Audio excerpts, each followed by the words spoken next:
I want to talk about the fundamental of responsibility, and I want to introduce this topic by telling you a story from my Air Force flying career.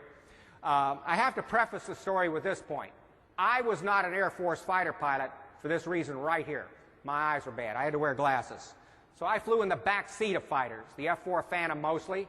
If you saw the movie Top Gun, remember Tom Cruise was Maverick? His backseater's call sign was Goose.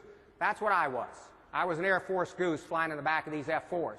Now, I wasn't married to Meg Ryan like the Goose in the movie was, which, by the way, is her great loss, or so I would like to believe. Okay, the story I want to relate to you right now involves my very first flight in this airplane, the F-111. This has side-by-side seating. The Goose rides the right side of the pilot. I was making my first flight in this airplane, doing some weapons testing over the Gulf of Mexico. In the course of that weapons test, we reached a point called bingo fuel. Bingo fuel is a safety point. You calculate it before you ever take off. It's the fuel state at which you're supposed to stop the mission and fly home, because theoretically at bingo fuel you only have enough gas to do that.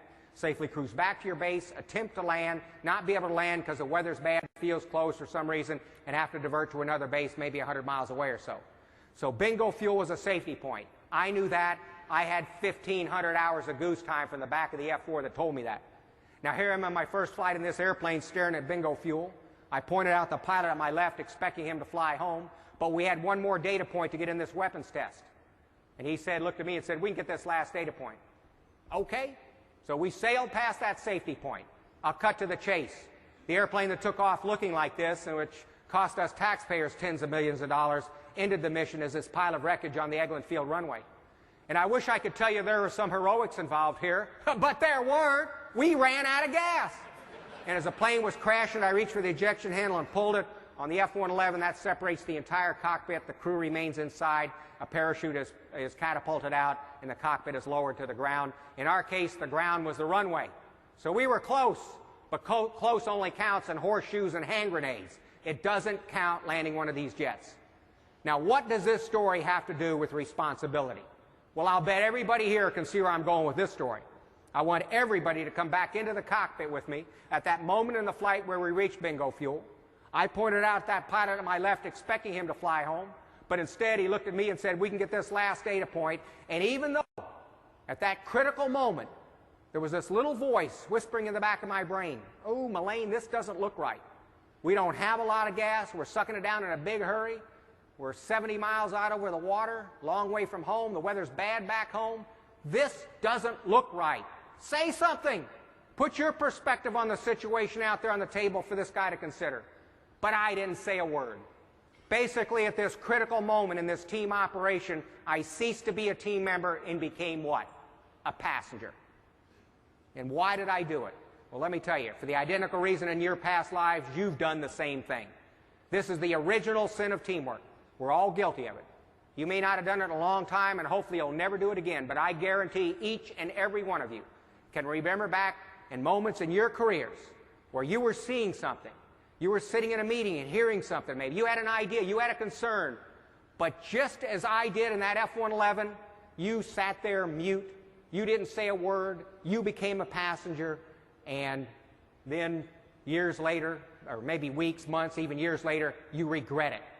Because now you can see that something bad happened out here that might not have happened had you maintained your team presence and put your idea or concern out on the table for the team and the leadership to consider those many weeks, months, and even years earlier. Why do we do this? And I'll tell you, it can happen in a heartbeat. We're going from effective team member, next moment we're sitting there as passengers. There's lots of reasons, but here are some of the real whoops, I'm getting ahead of myself here. One of the major reasons is we end up in that mode of wanting to accept this group think. We'll sit there and go along with the flow with a group, whereas individually we would never agree to accept it. You know, we'd have, if somebody came to us individually and asked our opinion, we would have that opinion. We'd put it out there. But in a group, we don't want to deal with confrontation. It's easy to go with the flow. You know, that group think. That'll turn us into a passenger. We assume others are going to take action. We don't need to. We defer to people who have been in the organization longer and occupy loftier positions, rationalizing they have to know better than we. You know, that's what turned me into in that F-111, that's what turned me into a passenger. I was the goose. I had 30 minutes of flying time in this plane. The pilot to my left had 1,000 hours in it, and he was the aircraft commander. So I rationalized at that bingo fuel point that, hey, he's got to know what he's doing. He's got so much time in the plane. He is the aircraft commander. Surely he sees the situation more clearly than I. And so I deferred to him, position and longevity. And disaster resulted. My near death, his near death, and the loss of that plane. These are just some of the reasons that we can slip into this passenger mode. And I tell you, when it happens, the team is jeopardized.